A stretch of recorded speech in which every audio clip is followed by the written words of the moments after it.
This is a Guide Your Light network production, creating podcasts with purpose. Hello, beautiful. This is the Awakening to More podcast, and I'm Alicia Timmerman. Have you ever asked yourself, is there more? Or thought to yourself, there must be more? In this podcast, we explore all of the areas of your life where you might be yearning for more. More meaning, more connection, more time, more growth and abundance, but also more patience, calm, peace, acceptance, and of course, fun. From spiritual awakenings and journeys, relationships, business, parenting, and all of the things. Join me as I share from my heart to yours, along with amazing guests, to help you find your own way home, to create a life you relish and love. Thank you for being here. Let's jump in.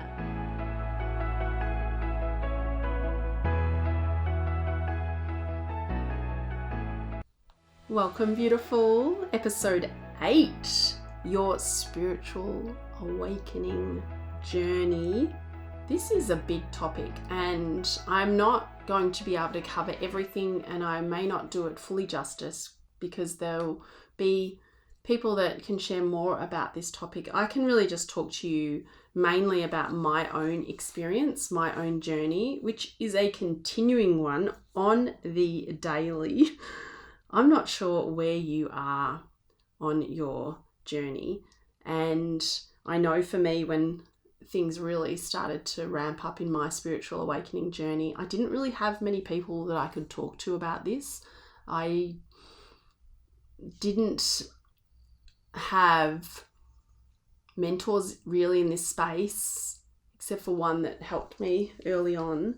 But I was very much, I felt like I was the only person that had ever experienced this, and at times it can be pretty confusing. It can feel isolating when suddenly you see everything so differently to how you saw it before. And I just hope that some of the information that I share can help you in some way. You can relate to it, you can resonate with it, and it can hopefully make the little journey, it's not really a little journey, is it? The biggest journey, I think, easier in some way. And I almost called this episode, and I might change it, I don't know, when I actually release it, Your Soul Knocks, Do You Answer? Your soul knocks, do you answer? So I've shared in a bit more detail in episode 4, I think it's 4, We Are All Channelers, about my spontaneous spiritual awakening story where I started channeling. But that was not really where it started. It started for me a lot younger, and I probably mentioned it in that episode. But for you, when is the time that you really started to ask yourself, is there more to this? What happens after we die? Is there life after death? Is there a spiritual part of me? Will I continue after this life here? Have I known people before in previous lives? You know, those times where you just have immediate connections with people, and there are things that are just not able to be explained from the rational logical mind. And I mean, we have an understanding of that because, for example, you put magnets together and you cannot see the magnetic force that is existing there between them. But you put them down and jink, they come together. So parts of our experience here in this world, we are able to relate to that, where we can't fully see it. We don't understand every little piece of something, but we know that it does exist. But there's also that faith piece, right? Having that faith and that belief, even if someone can't convince you and give you every single logical sequence of an argument to demonstrate that we are spiritual beings. There's also, a part of us that it's faith. It's that faith, that deeper knowing. So when I was about 16, it's when it started for me, when my cousin died, and it just rocked me. I just couldn't understand how she could just be finished, ended, gone. And thankfully, my explorations revealed that she wasn't. She had not ended, that she continued to live on, and that there is truly no death. And there are many stages to the spiritual awakening journey. For you, maybe you've started to ask yourself these questions at one point, or you may have started to notice or feel or sense synchronicities. So in my late teens, I started reading about near-death experiences and anything I could get my hands on from about 16. But in my later teens, I started to see the number 1107 or 107 regularly. So some of you will relate to this, where you see numbers, or I'd get on a plane and I'd, or maybe not one, maybe none of those numbers, because planes don't have that many seats probably, but my groceries would just be 107, and I'd see license plates, I'd see the time, and you can say, well, you've got a reticular activating system, Alicia, and that means that whatever you tell your brain to focus on, it will focus on, and you will see it everywhere. And there's truth to that. But what felt different for me is I would actually feel my head being kind of pulled to look at something, and I wasn't initiating it. So I'd just be, doing whatever I was doing, and then I felt like a pull for my head to look at a number plate, or just grab my watch at my phone at a certain time to look at the time. And those of you who are into angels and angel numbers, that's what then led me to look into what's going on here. And even I had my boyfriend at the time who wasn't into this stuff, but even he was realizing this is weird. It was too frequent for it to be coincidental. So that can maybe be a start, where it's your spirit team, and I believe each and every one of us has a spirit team, wanting to communicate with you, but we have this law of free will. And I had invited them. I had been interested in guardian angels. I wanted to connect with my guardian angel, and I'll never forget the first time I actually felt, I may have spoken about this before, and I have said to you all, look, I'll say the same things over and over because I've got so many little stories, and I don't know which episode I've said what in. So please forgive me, my love.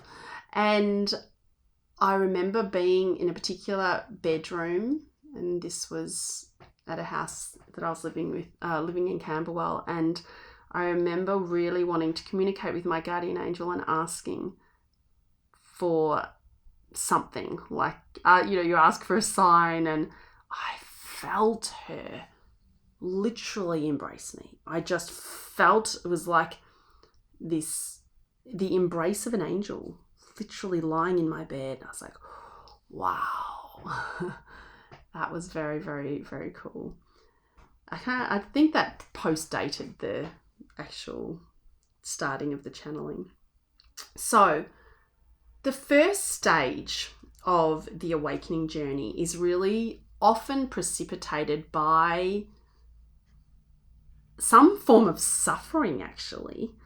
And it could be that you have something happen in your life that you hadn't expected, a curveball where you're brought to your knees. Sometimes for me, it was the death of a family member. For people, it can be divorce, losing a job, a health issue, where something comes that we haven't really been expecting, and it really forces us to look deeper, to have this wake-up call. And that's not always the case. There are some people that do just have these spontaneous awakenings where they haven't experienced any particular suffering or any stress or any big life change, and they just feel the oneness and the bliss. And there are people that have that experience, in a meditative state, or sometimes in yoga, or even running, where you can have that real bliss state where you just feel, oh my gosh, wow, Everything is connected. We are all one. That beautiful, beautiful feeling. But there's a stage in the awakening process where something just shifts in you. And for me, this is this concept of the soul knocking, like the soul wanting to connect more with you and wanting to come through you and it be expressed by you. And then the question is whether you listen. And there are some people who will have an awakening journey where they have something happen or they feel a spiritual connection and then they shut it down because they don't understand it or it's confusing, and it may then come back later in life at a relevant time. But it's this time where we start to really feel into, question this idea that everything we see here, this physical world, the world of form, the time-space dimension that we're in, we start to realize that that is not all there is. And in fact, that is such a small, tiny, tiny part of what really is. You might be able to hear the birds going crazy out here. I think the birds have something to say about this topic. Saying, well, actually, Alicia, you need to talk about this, you need to talk about that. So the first stage is this questioning, this shift, maybe something that's happened in your life that starts to get you looking at the deeper meaning of things. And then we have this next stage, which is this opening and connecting period. I don't know how loud that bird is for you. Like, should I stop recording and keep going? Or keep going? I'm just going to keep going because this is life, right? Things don't always go to plan. And the more, I was thinking this morning as I was doing kids' lunches and everything, I thought the more we accept the messiness of life, the more we accept things happening that we don't expect, the more we're able to just flow with things, then the easier our experience and dance becomes with this life. So this second stage where you're just starting to come out of your slumber, you're just starting to really wake up, the clouds are starting to lift, the fog is starting to lift, and it really does feel in some ways like you're waking up from a dream. You're waking up from this previous version of your life and you're starting to see things differently. And it can be actually quite a confusing time. It can be very exciting. It can be very intense. I know for me, when all the channeling started spontaneously and all these guides were talking through my vessel, it was a very intense time. A very heightened, an extremely intense period of my life, where at the same time, and many of you who are on this journey know that you've also still got to live this human version of yourself. And that can be tricky to interplay those two parts of yourself, where suddenly this whole spiritual part of yourself is opening up. But oh my God, I've still got to wipe the Weet-Bix off the ground and, feed the babies. And if that's what you're doing, or, go to work and put your spreadsheets together, or, go into a meeting and have your head on and be able to, talk all this human stuff whilst you're having this whole opening up and awakening part. It really is something. It is quite an experience. So there can be at this time also some purging that happens. And what that can mean for different people is different things. What it meant for me was that my body was doing a lot of purging. So my guides were physically moving my body around quite a lot. And this is why shaking can be really good for purging. As energy was literally moving up to the surface out of my body, and densities of energy, trapped energy, blockages of energy, things that I'd pushed down and repressed and didn't want to deal with, were kind of coming up to the surface. And for some people, this can be quite an extreme. People talk about it, the dark night of the soul. and can be really intense and really difficult. I haven't personally experienced that, so I don't really know. I mean, I've certainly had times. I'm not saying I haven't had times of feeling that overwhelm and all of those things, but my purging or the purification piece that was happening, my guides were very intimately connected with me during that and really helped me. But yeah, my jaw, I'd be brought to the mirror, my jaw was flying around, moving around. I remember being in the shower one time, and have you seen The Green Mile? You know that movie with Tom Hanks? And there's a man in there who has spiritual abilities for healing, and it takes a lot from him energetically though, because he literally takes the energetic densities or whatever it is out of people to heal them, and then he puts them into his own body, and then he has to expel them out of his mouth. And this sounds a bit crazy, and I remember being a little bit freaked out at the time, but I remember being in the shower and I was kind of brought down to my knees a little bit, and my mouth was kind of over the vent, the drain, whatever it's called, and I was making some pretty guttural, full-on sounds as I don't know what was coming out of me, and not in a sense of, devilish stuff or evil things or possession or anything like that, but my sense was more around energetic things where maybe I'd been harsh on myself, or I'd been judgmental or unkind to myself or to others, or whatever it was that I had stored in my system. So that was part of my purging, but it was pretty quick. It's still ongoing. It's not like I've got this totally purified channel. That is for certain. But in this opening up and connecting period, you can have really this insatiable appetite for learning and for spiritual books or religious books, and your heart just starts to really open, and we feel a connection with everyone. There's a reduction in this sense of separation between us. Our heart just starts to expand, compassion opens, judgment starts to drop away, and things that maybe we've done in the past that you just can't do anymore, maybe where you had spoken negatively about someone or gossiping about people, things like that. It's just like, it's so clear energetically that is just doesn't no longer feels good or right in the being, in the body. It can be that things start to happen really quickly.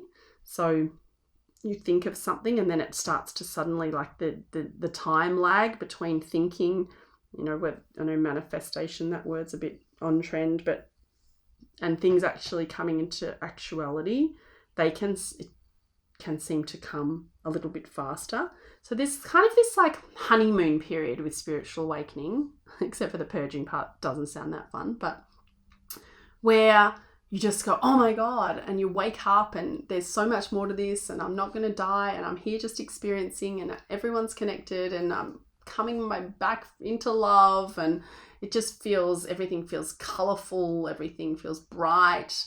For me, I just felt like any underlying anxiety or stress or this kind of stuff, it just fell much more away, because I just felt like I was being held and supported and loved, and yeah, just this beautiful, beautiful feeling. But then it can move into the next stage, which I call like the reevaluating. I used to call it the dismantling of the old self, but I think that sounds a bit harsh. It's really this reevaluating of who you are, and this, know thyself. It's so true. It's the best investment we can make is really learning to understand ourselves and understand what we respond well to, and the things that that we get triggered by, and all of those things, so that when we're engaging with other people, we can be very kind of conscious of our own responses and reactions and what's really ours and actually nothing to do with them. But this evaluating of the old self piece, this can be confronting. And in terms of timelines, everyone's journey is different. Some people will move through the different stages really quickly. Some people, it might take years between stages. But this evaluating of the old self, this really can be confronting. I mean, in the way that the purging can be the dark night of the soul. The dark night of the soul can kind of fit in any category along this spectrum of the different stages. But yeah, some people call this one the dark night of the soul. And this is really where we start to look at who we are and start to potentially feel or see that a lot of it has been false, that it has been this false self. It has been this egoic version of us that we have created and constructed to be here in this realm, to have this persona, to have this personality. And then when we suddenly realize that is just such a teensy tiny piece of ourselves, and that we are this big, expansive, magnificent spiritual being, we can look at this persona with new eyes, new spiritual vision, seeing things a little bit more clearly, and really start to feel into the parts of yourself that feel really true and that you want to continue to bring forth and express, and the parts of yourself that you won't deny any part of ourselves, ideally, but to really have very clear vision of, to see where maybe there have been parts of ourselves that we have just constructed to fit in. Or for me, and I'm going to talk very much about my own experience, and you will have different things that we've constructed to please other people, that we've constructed to make sure that we get along with people, that people like us, and sometimes other parts of ourselves we haven't wanted to express or bring forth. And I know for me, I have been very, and I've spoken about this, I'm sure, but I constructed a very Pollyanna persona, a very amenable, go to harmony person, get along with people, don't rock the boat, don't voice. I mean, some people will hear that and go, what do you want about, Leash? Because you're opinionated and you've got your views on things and you're strong-minded and all of those things. And that's true. However, I would rarely really voice things in a way that were fully expressed without the very conscious awareness of how that was going to land with the other people. And I'd be very conscious around, how I would communicate things, just to make sure I didn't, push things in a way that maybe wouldn't be accepted, or I wouldn't be accepted, or I wouldn't be loved, or I wouldn't be seen as a good person, right? And we have our things that we really dig into. And I remember, I don't know where I came across this, but this concept of, what is it, if I were to say to you, what is the word that you just would never want to be associated with, right? You don't never want someone to say that you are a greedy person, or you are an arrogant person, or you are a know-it-all person, or you are selfish, whatever it is. And actually, when we accept that part of ourselves, that can bring us back to wholeness. So, for example, put into context, I might say, well, I never want anyone to think that I'm arrogant. But actually, there are parts of me that are arrogant. There are. There are parts of me that definitely that are righteous. There are parts of me, I don't want anyone to ever think I'm selfish, and for a long time I did everything to, God forbid, that anyone would say that of me. And in doing that, I restricted my capacity for joy and experience significantly. And so now I play in spaces that, I risk that. I risk that people would look upon me and my life and say, my God, she's so selfish, or she's doing this or doing that, and making decisions that may appear to be that. And in doing that, it just brings online whole other parts of ourselves that we're then able to be more of ourselves and thus be more real with other people and allow them to be more real. I mean, I had a catch up with some really close friends yesterday, and I had a lymphatic drainage the day before, and it had brought all this energy to the surface like insane. It was like I was on an ecstasy pill, if I knew what that was and how that felt. But I was off my chops. I was high as a kite for like a day. Completely, my energy it was an unusual experience for me. And I just felt incredibly messy, not really, just not with the planet. And I was catching up with these friends, and I literally walked in, and I don't know, I probably used whatever words I did, and I was like a complete mess. And one of them sent me a beautiful message today, just like how good it is, to be that we can all just be so real with each other, and where we are at that particular day is where we are, without then having to just pull on all these false parts of ourselves. I could have, done that and put all my masks on and pulled myself together, because I've got the mental capacity to override what my body was just feeling and working through energetically. But that can limit our flow. We just kind of stifle ourselves energetically. So this concept of the reevaluation of the old self, and I know many people just experience this naturally through time.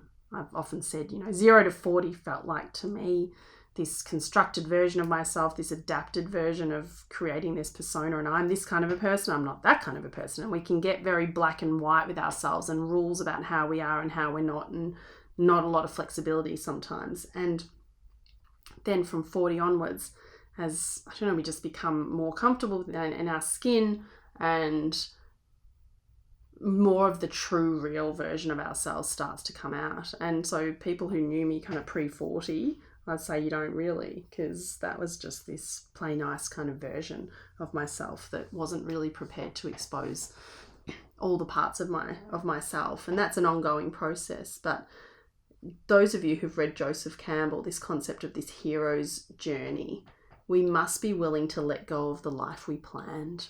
We've planned to be this kind of a person and do all these kind of things. But when we kind of just let all that go and really come back, and sometimes it requires a full breakdown, like the breakdown to break through, like having everything just shattered. You're all on the ground, all your bits are everywhere. And then it's like this kind of rebuilding and reworking, and okay, what feels truest to me? What feels most aligned with who I am and who I'm here to be at the depths of my soul? And we really just have a really good look at ourselves. And it's at this point that you really kind of discover your friends, which friends of you are prepared to still love you and accept you on this new unfolding, because it can be pretty confronting in relationships where you've been one version for a long time, and suddenly it's like all the masks come off, and this new person finding their feet is starting to be born again. That's why I think people talk about this rebirthing process. It does really feel like that as you start to learn to know yourself beyond these expectations that other people have of you, and knowing that you have this deeper part of yourself, this truer part of yourself that we're just putting on this one incarnation as like, I'm Alicia this time around, right? But there's another part of me, an essence of me, that has lived and continues to live various incarnations. And the more I can integrate that true essence with my human incarnation of Alicia, I feel like the more I'm going to kind of came here for what I wanted to do. I guess, if I say it in that way. So at this point, it can get a bit messy. So I just want to say that in case some of you are on this process where and it can be tired. You can be tired. You can be lethargic because you're literally kind of reconfiguring yourself energetically. Like all your cells, everything is shifting and moving. And so be gentle with yourself. I don't think I was gentle enough with myself. I still pushed through and was doing the things I was doing.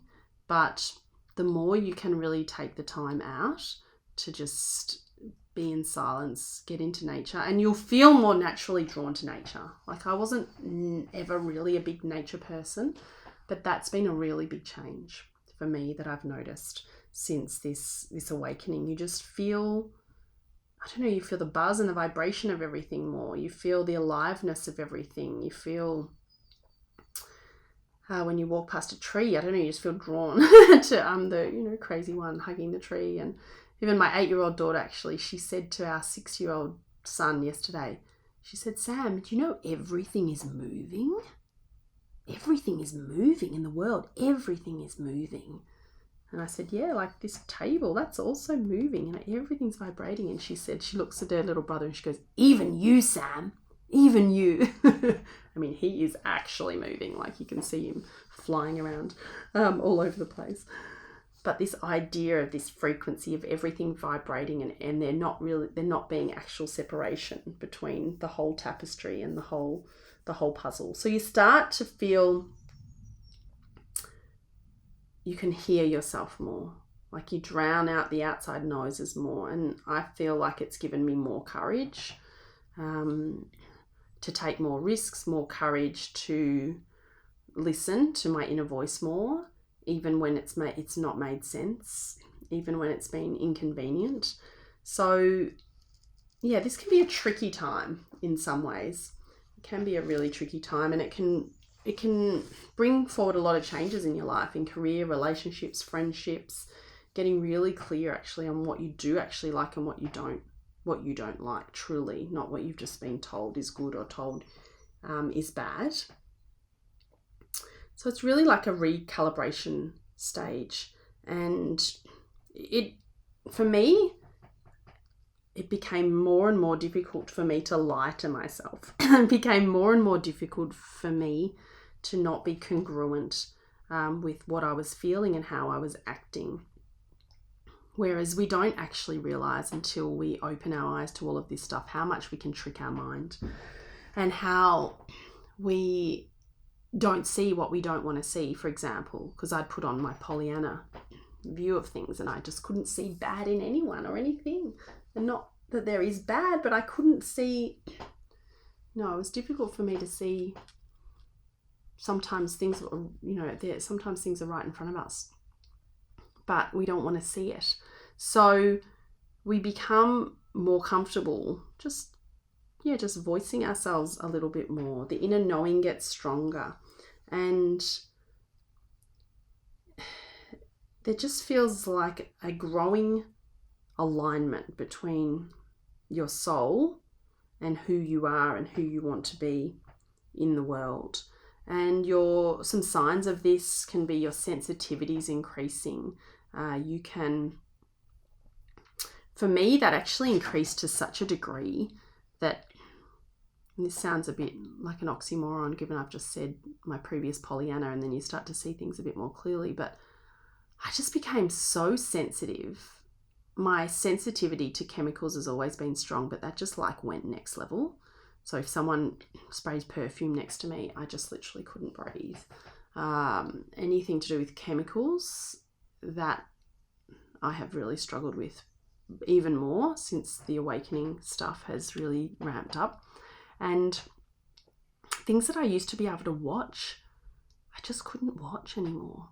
I just couldn't watch shows that were scary. I mean, I never really was into that so much, but I just feel everything. You just feel everything really, really deeply.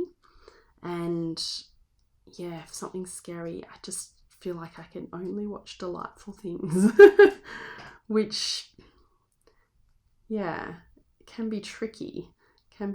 Because, not everything is delightful, and we've also got to keep our wits about us, right? So yeah, it can be a very confusing period, this recalibration stage. But underlying it all, you just feel this full trust that all situations are working for you.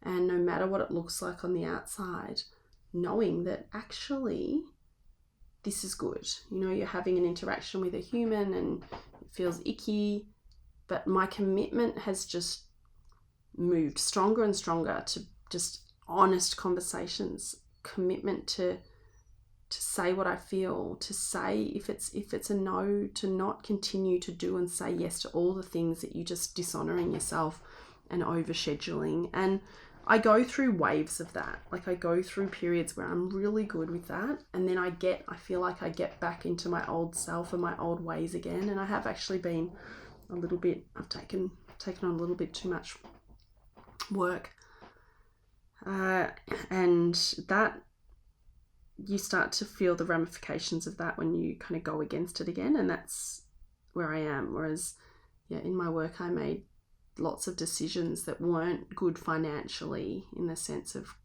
cutting off the most lucrative parts of my businesses, and this is in my legal business, and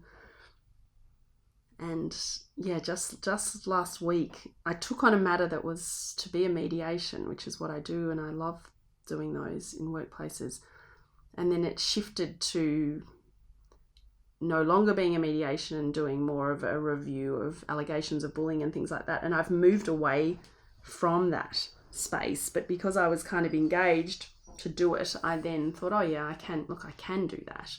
Even though I know I'd made a decision within myself to not do those matters anymore, because my heart just didn't feel aligned with it.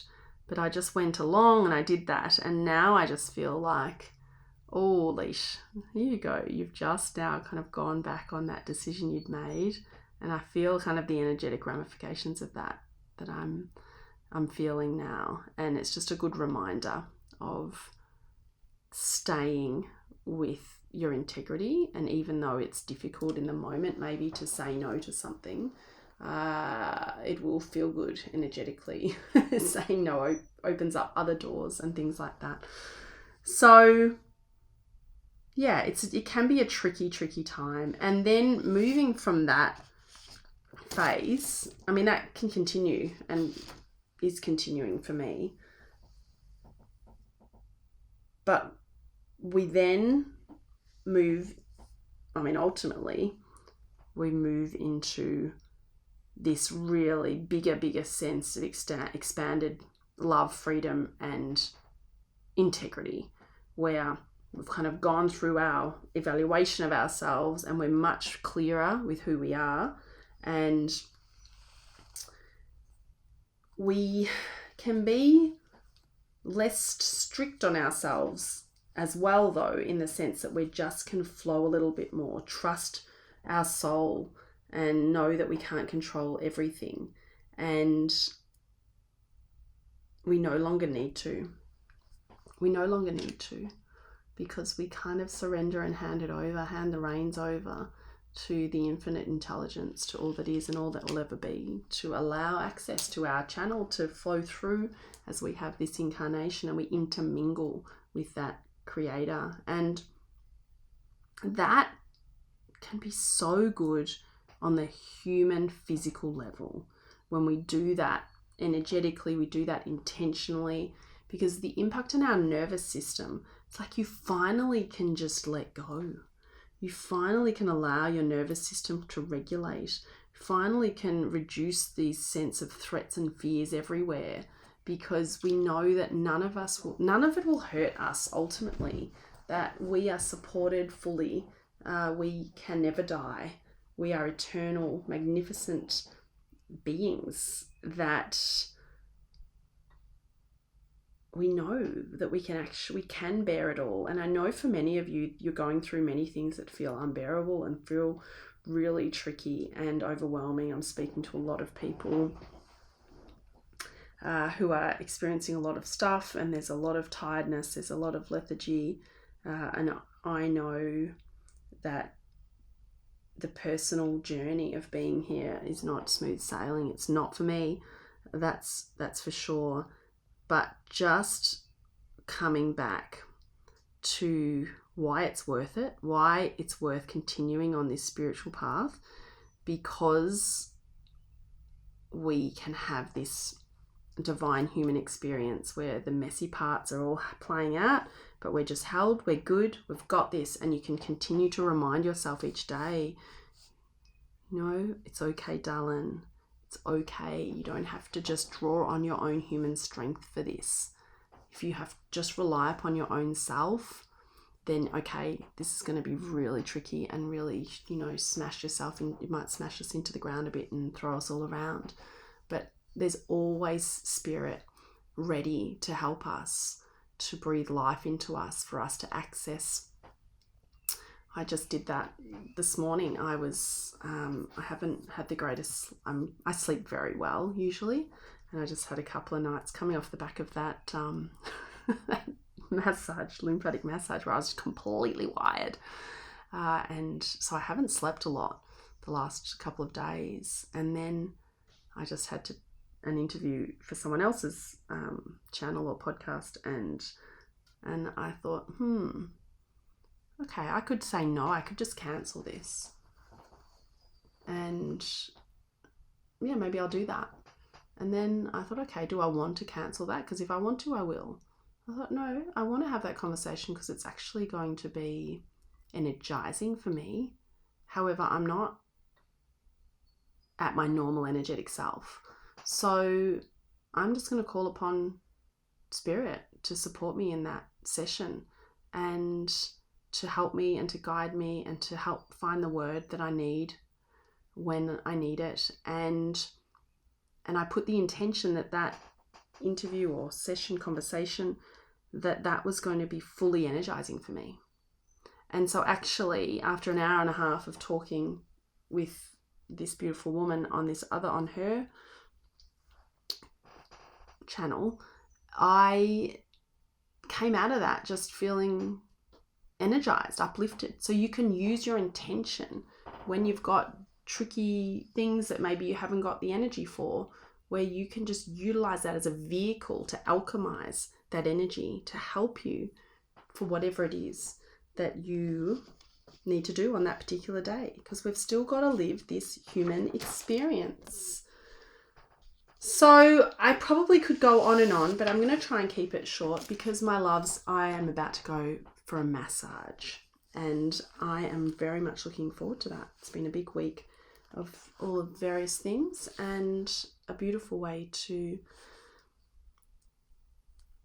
just integrate all of the things and in my own self. That's something that's one of my self-care things that I do. I'm very big on massages. And so I'm going to do that now. So I'm going to sign off, even though part of me feels like I want to share so much more on this topic, but we've got plenty of time, my loves, together. Plenty of time. So I just will finish maybe just with this concept from Ram Dass about the difference between awakening and enlightenment.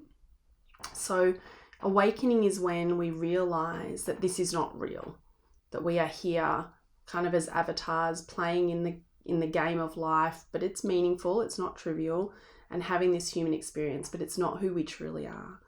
But enlightenment is when you are the all of it.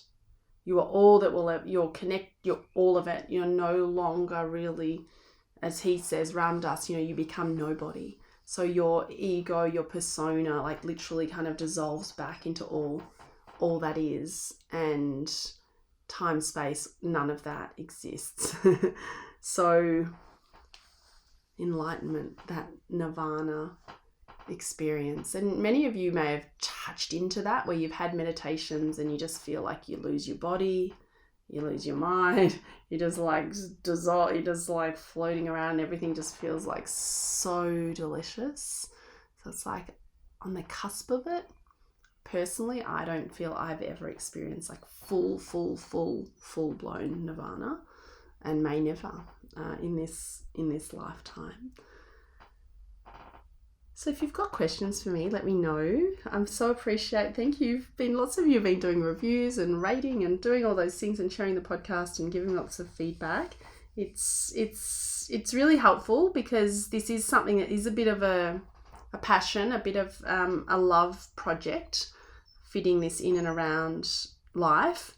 But I really enjoy having the chat to you. I do feel like as I'm talking, I just feel like you're all there and I'm just having a chat to you, and we're intermingling, and the more humans that bring their minds together to the expansiveness and the love and the forgiveness and the compassion and all of the things that I want to talk more and more about, the more that energetically nourishes this realm and will be transmuted back out into beautiful, beautiful things. So take good care. I've got a lineup of some ripper guests. I know I've had 2 amazing guests already, but I'm really excited to share many of the people that I've got lined up. I've got a lot of women lined up. So if you know some men who have things to offer in these spaces, really this spiritual awareness, and want to have a chat, I'd be interested in getting some more male voices on here as well. So hook them up with me, please. All right, friends, you take good care. I'm going to get a massage. I love you. Bye. So grateful to you for listening. I'd love you to share this. If you got value, rate and review my podcast so I can reach more humans. For loads of free resources, go to aliciatemmerman.com, and that'll take you to my offerings in spaces I play in, my spiritual wellness business, retreats, one-on-ones and other things. Also, I love working with couples, so check out the Marriage Hub. Finally, I have been an employment lawyer for over 20 years now, and I work in workplace mediation, conflict resolution, and mediation in other areas too. DUMAIS, Workplace Services, is where you'll find all that info. I love you. Take good care of you.